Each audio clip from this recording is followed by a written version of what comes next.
안녕하세요. 독일어 신문을 읽어준 남자 독신남입니다. 대중음악이 발전되어 온 과정을 따라가다 보면 음악은 시대와 사회 변화에 대한 반동으로 만들어지는 경우가 많음을 알게 됩니다. 1900년대부터 사회가 보여주는 가장 큰 특징은 변화의 스피드가 빨라지고 있고 더 복잡하게 바뀌고 있다는 사실이죠. 그러면서 나오는 음악적 특징이 있는데요. 바로 기존 전통이라는 장르에서 만들어낸 난해한 음악을 쉽게 풀어내려 하는 시도가 있고 음악은 더 간결해지기 시작했다는 점입니다. 그런데 이 말은 음악이 단순해지고 쉬워졌다는 말이 아닙니다. 오히려 음악적으로 더 어려워진 것이죠. 왜냐하면 음악이 그러면서도 심심해서는 안 되고 새로워야 하기 때문입니다. 음악의 미니멀리즘이 확실해야 하는 것은 디지털 시대에 들어서며 더 요구되고 있고 그러면서 지루해서는 안 되는 것이죠. 최근 K-팝이 만들어내는 히트곡들의 특징이기도 합니다. 즉 한국인의 음악성이 이 부분에서 아주 탁월함을 발휘하고 있죠. 중독성 있는 단순한 여러 멜로디가 혼합되고 반복되지만 절대 지루하지 않게 처리되고 있습니다. K-팝이 요즘 보여주고 있는 특성이기도 하죠. 이런 특징이 있을 때 세련되다 말하기도 하고 너무 단순한 것 같지만 그럼에도 세련된 감미로움을 담아내기까지 하기에 촌스러운 세련됨이라는 말도 등장합니다. 즉 한국인들은 새로운 음악을 만들어내는 음악성이 아주 뛰어난 것이죠. 지난주 K-팝이 세계적으로 성공을 거둔 이후 한국인은 놀라울 정도로 음악적이다라는 내용의 영상을 올려드렸었는데요. 오늘은 한국인의 음악성이 어떤 식으로 대중음악 팝에서 구현이 되는지 이해관의 독일 기사를 분석, 이를 근거로 시청자분들께 설명드려 보겠습니다. 물론 음악적으로 보여지는 K-팝의 모습은 다양합니다. 그래서 오늘 영상은 단편적인 시각 중 하나를 골라 영상을 만들었다는 점 말씀드리고요. 또한 굉장히 지루해하실 수도 있을 듯해 조금 걱정이 되기는 합니다. 이제 K-팝이 세상을 정복했다는 외신들의 보도 내용들은 한국 팬들에게 식상하기까지 합니다. 좋은 얘기도 너무 자주 들으면 지겨운 것이죠. 물론 기분 좋은 식상함입니다. 그런데 왜 이렇게까지 세상은 K-팝을 듣고 있는 것일까요? 이에 대한 답을 찾기 전 지금 세상은 어떤 음악을 듣고 있고 과거 변화하는 사회 속에서 어떤 음악을 들어왔는가를 살펴보는 것이 더 중요할 듯 합니다. 일단 답은 나와 있습니다. 아주 간단하죠. 세상은 늘 새로운 음악을 들으려 하죠. 위에서 좋은 얘기도 계속 들으면 식상하다 말씀을 드렸는데요. 좋은 음악도 마찬가지입니다. 그냥 대중은 늘 새로운 음악을 추구하는 것이죠. 그런데 또 사회도 변하고 시대도 바뀝니다. 결국 변화하고 진화하는 시대를 음악이 그 시대의 감성에 담아내도록 대중들은 늘 요구하게 되어 있는 겁니다. 결국 새로운 음악이 무엇인가는 그 시대가 결정을 하는 것이죠. 그리고 그 새로움을 깔끔하게 만드는 작업에는 예술성이 작동을 하게 되는 겁니다. 오늘 소개해드릴 독일어 칼럼 독일 유력 주간지 디자이트즈가 써낸 세상은 어떤 음악을 듣는가라는 제목의 기사를 간단히 요약해보면요. 수십 년 동안 대중들과 함께해온 음악 장르 R&B가 이제 해체되어가며 음악의 각기 다른 장르와 융합되어 가고 있고 진화해 간다는 것이고요. 이 과정에서 K-팝이 두각을 나타내고 있다 기사는 언급하고 있습니다.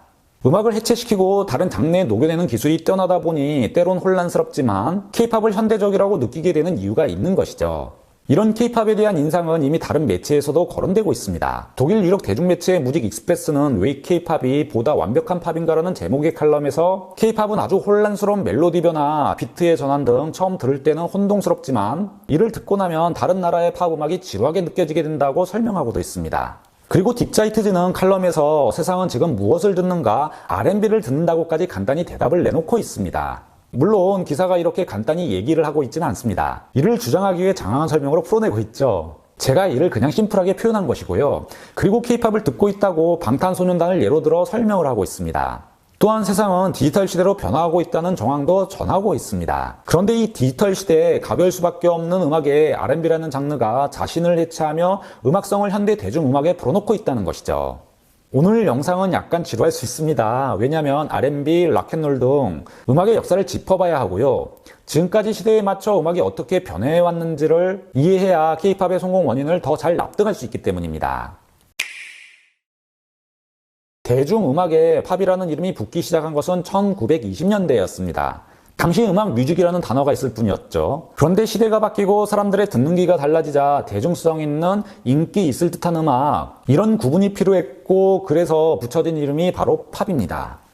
그러나 이런 팝 음악이라는 새로운 단어에도 불구하고 완전히 한 장르로 인식이 되는 데는 무려 30년 정도가 소요가 되죠. 지금과 같이 소셜 네트워크와 온라인을 타고 이루어지는 빠른 문화 전파가 나타나지 않았기 때문입니다. 당시 클래식이나 재즈를 듣던 대중분들은 5분 이내의 짧은 형식과 메인 멜로디 위주의 반복적이고 외우기 쉬운 음악적 요소들로 구성된 이런 음악을 좋아하게 되었고요. 간단한 박자의 화음이 어우러지는 형태는 모두가 공감하기 좋은 대중음악의 길을 열게 됩니다. 물론 대중음악 현상을 어떤 특정 하나로만 그 이유를 찾을 수는 없습니다. 그런데 시대가 변하면 음악도 변하게 되는 것은 사실인 듯하죠. 대중음악이 보급되던 시기는 사람들이 이제 막 현대적인 도시 생활에 익숙해 가던 중이었고 산업혁명이 발달하면서 도시 증산층이 증가하던 시대였습니다. 그러자 자본은 대중들이 원하던 음악적 취향에 새로운 비즈니스가 있다는 것을 발견하게 되죠. 산업적 형태의 문화산업이 급성장하게 된 겁니다. 이윤을 추구하는 자본주의가 새로운 산업, 대중문화산업을 급성장시킨 겁니다. 여기에 경제가 급속도로 성장하자 라디오 및 방송 등 미디어 산업이 나오고 음반 시장이 커지며 대중음악은 날로 성장하게 되었죠.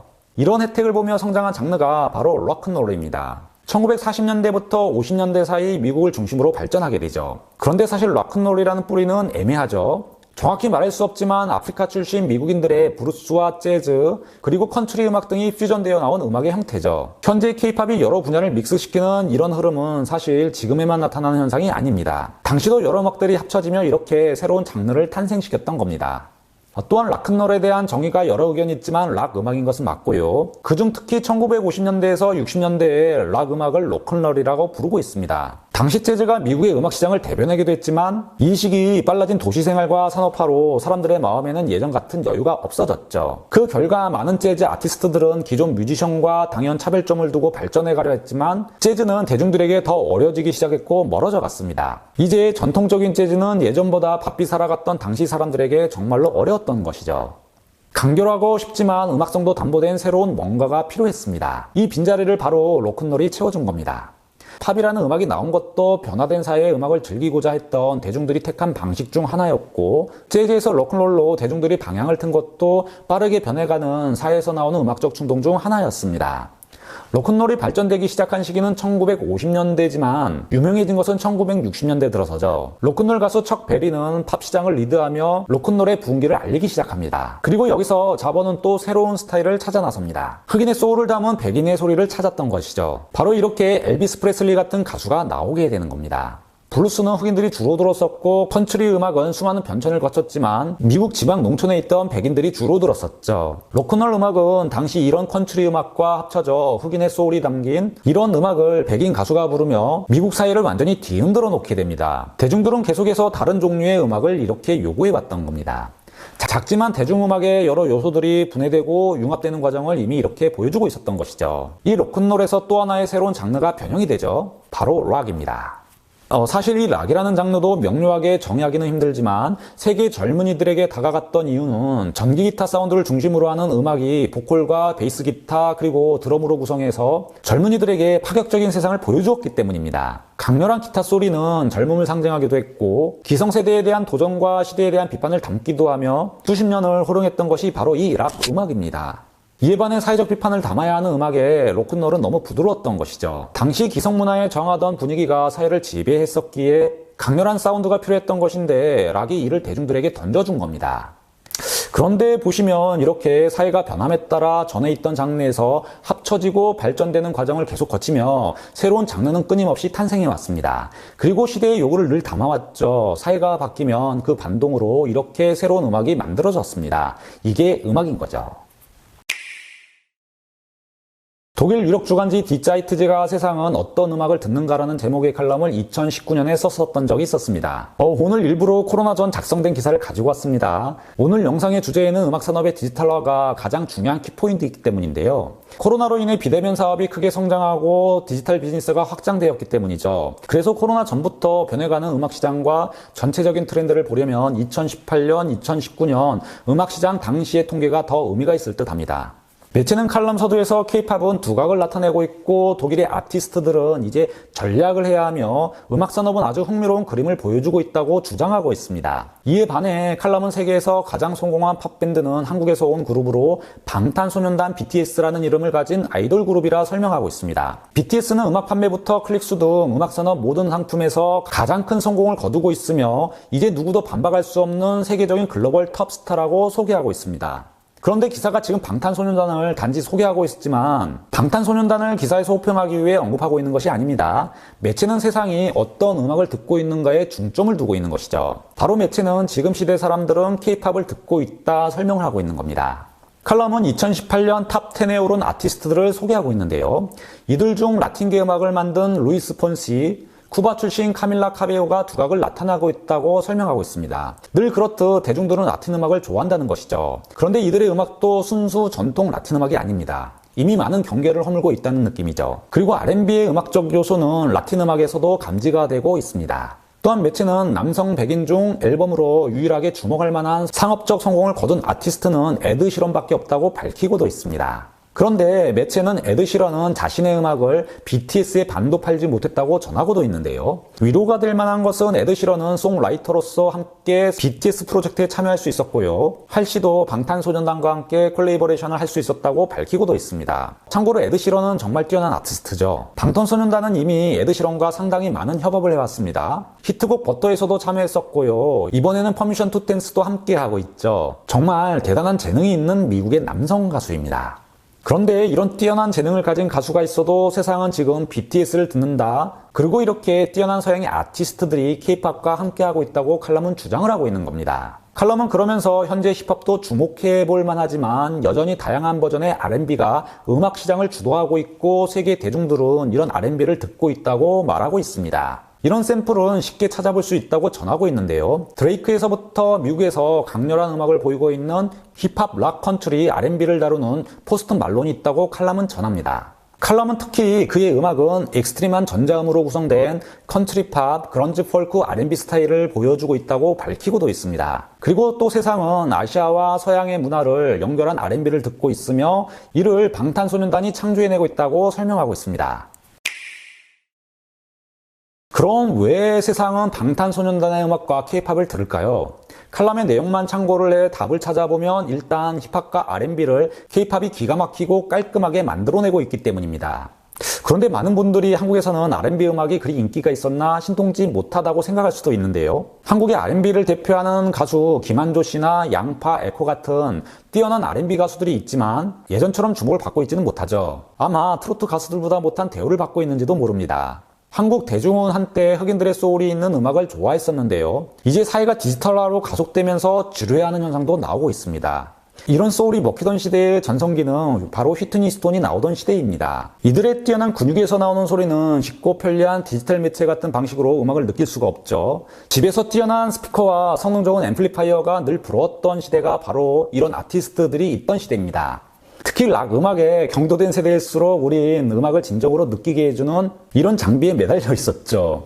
그런데 디지털화가 되면서 음악을 소비하는 형태 자체가 완전히 바뀌고 있습니다. 지금은 유튜브나 스포티파이 등 스트리밍된 음악을 듣고 있죠. 매체는 디지털 기술이 음악 시장을 강하게 바꾸고 있고 음악을 듣는 소비 형태도 완전히 바뀌었다 말하고 있습니다. 그리고 이런 시대에 나타나는 음악적 특징이 있죠. 이상하게 전통이라 불리는 음악은 이제 심심해졌거나 너무 무겁다고 느낀다는 점입니다. 뭔가 융합되고 기존 전통 장르에서 벗어난 혼합된 형태여야 하죠. 디지털화로 사회는 더욱 가시화되고 스피드화되면서 선이 굵고 깊은 음악보다 짧고 간결하지만 여러 쉬운 화음이 빠르게 변하는 것들을 찾기 시작했던 것이고요. 그래서 많은 분들은 이제 R&B가 먹히지 않는다라고 생각하는 경향이 있습니다. 그러나 이는 반은 맞고 반은 틀린 얘기입니다. 아이돌 그룹들의 음악에도 R&B가 많이 담겨있기 때문이죠. 여기 대목에서 잠시 오리지널 R&B와 시대를 담으며 발전해온 R&B를 구분해야 하는데요. R&B는 리듬앤블루스의 약자입니다. 그 기원을 따라가면 1940년대부터 만들어지기 시작했죠. 블루스의 원형이라 불리우는 스윙 재즈와 여러 수많은 재즈 아티스트들로부터 영향을 받아 발전하기 시작했지만 언젠가부터 재즈와 구분되어 새로운 음악의 장르로 인식되었습니다. 그리고 리듬앤블루스, R&B라는 단어를 만들어낸 것은 바로 빌보드지였습니다. 이게 아마 1948년도였죠. 빌보드지는 R&B 차트를 만들었고 기존 할렘 뮤직 차트를 대체하며 R&B 음악은 이렇게 할렘 음악과 합쳐져 계속해서 진화해가기 시작했던 거죠. 1950년대 락앤롤 시대를 거쳐 1960년대 소울을 중시하는 새로운 음악의 스타일이 미국 팝 음악에 나타나게 되는데요. 락앤롤에서 나오는 비트를 기초로 세워진 R&B에 소울이라는 감성의 옷을 입힌 시기가 이때에 나타납니다. 그리고 R&B의 혁명을 일으킨 것은 모타운 음악이죠. 이 모타운 음악에 관해서는 이미 제가 지난 영상에서 소개해드렸기 때문에 많이 생략하겠고요. 그 후 R&B는 펑크와도 만나고 마이클 잭슨이 새로운 형태의 음악 스릴러를 선보이기도 했고요. 그리고 현대 R&B의 시초라 불리우는 휘트니 스톤이 나오기도 합니다. 현재 많은 한국분들이 생각하는 전통 R&B는 바로 이 시기의 R&B를 얘기하는 것이죠. 이렇게 쭉 얘기를 드리는 이유가 있습니다. R&B는 시대에 맞게 계속해서 여러 음악들과 재해석을 통해 진화해왔던 것이죠. 휘트니 스톤 후로 컨템퍼러리 현대 R&B가 전성시대를 맞지만 요즘 당시 전통 R&B의 모습은 사라져가고 있습니다. 너무 소울이 강해 무겁고 진중하기 때문이죠. 그런데 R&B가 다른 여러 장르로 들어가 혼합되며 R&B 그 장르의 영역이 파괴되고 있는 것인데요. 디지털 시대 음악의 가벼움의 음악성을 R&B가 입히고 있기 때문입니다. R&B는 락이나 다른 펑크 음악 그리고 라틴 팝들과 합쳐져 새로운 음악으로 본격 진화해가고 있는 중입니다. 그리고 이런 R&B의 음악은 K-팝으로 흘러들어왔죠. R&B가 진화해가는 중 가장 발전하기 좋은 장르 K-팝을 선택한 것처럼 보입니다. 이상하게도 미국에서 길을 잃은 많은 R&B 뮤지션들이 K-팝으로 들어와 새로운 음악을 만들고 있는 거죠. 이렇게 미국의 R&B 영감이 K-팝과 만나고 있는 겁니다. 매체는 그래서 서양과 동양을 연결하는 R&B, K-팝을 세상은 듣고 있다고 평을 하고 있는 것이죠. 이런 독일 매체 짜이트의 평은 아주 일리가 있습니다. 스테레오타입의 프로듀싱으로 유명한 멤버 조나단은 한국 K-팝이 미국의 전통 R&B를 흡수했고 성장 동력이 되었다고 평하고 있는 것을 주목해 볼 필요가 있습니다. 그는 K-팝에는 이런 미국 전통 R&B를 기반으로 미국 팝보다 더 많은 멜로디를 사용하고 특히 화성의 활용이 뛰어나다고 말하고 있습니다. 그리고 이 R&B는 힙합과 걸음을 맞추며 해체되어 가고 있고 간결한 곡으로 만들어가며 새로운 모습으로 꾸준히 탄생하고 있습니다. 예전 도시 생활로 여유가 없어지고 시간이 빠르게 흐르는 모습으로 시대가 바뀌면서 마치 재즈가 어려지기 시작한 것과 같은 모습이죠. R&B도 사회가 더 빨라진 디지털 시대로 진입하자 간결해지고 이제 해체되어 새로운 모습으로 탄생하고 있는 겁니다. 어쩌면 이 R&B가 그동안 70년, 80년 동안 독보적인 장르로서 음악 시장에 존재해왔다면 이제 이 장르는 해체되어 가고 있는 시기처럼 보이고요. 주가 아닌 다른 음악과 합쳐지는 종의 요소로서 더 빛을 내고 있는 듯한 모습입니다. 이런 현상은 미니멀리즘을 강조하는 음악 시장의 트렌드와도 맞닿아 있습니다. 그래서 랩이 두각을 나타내게 된 이유 중 하나죠. 다양한 악기를 통해 음악에 변화를 주던 방식이 점차 사라지고 있는 겁니다. 간결하고 쉬운 멜로디 또는 단선 멜로디를 툭툭 던지며 과감하게 변화를 주는 식이죠. 이런 음악의 모습은 K-팝의 모습이기도 합니다. K-팝에서 이런 음악적 경향이 더욱 강하게 나타나고 있는 것이죠. K-팝은 디지털 시대에 맞게 전통 장르를 해체시키고 융합시키는 특이한 기술들과 장치들을 아주 많이 가지고 있습니다. 즉 세상은 K-팝을 듣는 것이 아니라 세상이 듣고자 하는 음악을 K-팝이 담아내고 있는 겁니다. 디지털이라는 시대에 맞게 음악에 옷을 입히는 한국인의 특유의 음악적 기질이 주목을 받고 있는 것이죠. 이에 대한 또 다른 증거로 정교한 작곡으로 R&B 음악을 만들었던 뛰어난 뮤지션들이 바로 K-팝으로 들어오고 있다는 것을 예전부터 확인할 수가 있습니다. K-팝의 세계 대중화와 맞물려 수많은 컬래버레이션이 이루어지고 있는데요. 이들 중 많은 이들이 R&B의 계보를 잇고 있는 것이죠. 키스 스웨트, 블랙스트리트 등의 곡을 프로듀싱했고 소녀시대와 함께 일했던 데리 라일리, 보아, 엑소, 샤이니 등과 함께 했던 하비 메이슨 주니어 등은 한국 K-팝에 R&B를 심어온 대표적인 인물들입니다. 즉 서양과 동양을 이어주는 새로운 R&B 스타일이 지금 K-팝에서 탄생하고 있는 것이고 이런 음악이 뛰어난 코레오그래피, 댄스와 함께 만들어지고 있는 것이죠. K-팝이 아주 화려하다 느끼시는 분들이 많으신데요. 이런 느낌은 정확합니다. 왜냐하면 위에서 잠시 언급해드린 것처럼 미국이나 다른 나라의 팝보다 훨씬 더 많은 멜로디가 사용되기도 하고요. 그러면서 단순하고 간결한 것들이 하나로 합쳐지는 과정에 놀랍기 때문이죠. 이 말은 또 아주 과장되고 과감한 화음의 변화가 있다는 겁니다. 이렇게 과감한 시도라 말할 정도로 억지로 보여줄 수 있는 음악적 부분을 한국인 특유의 음악성으로 살려내고 있는 것이죠. 음악이 음악 안에서 계속 움직이고 있는 느낌이 드는 이유가 있는 겁니다. 이런 음악의 움직임을 모두 안무에 담아내려니 화려해질 수밖에 없는 것이죠. 바로 이렇게 사회가 디지털 세상으로 들어서면서 더 융합되는 과정을 보여주기에 어렵지 않고 간결하지만 다채로운 음악적 니즈를 요구하고 있는데요. K-팝이 R&B를 변화시켜 이를 지금 해내고 있는 겁니다. 세상이 K-팝을 듣는 데는 다 이런 배경이 깔려 있는 겁니다. 지금까지 독일어 신문을 읽어준 남자 독신남이었습니다.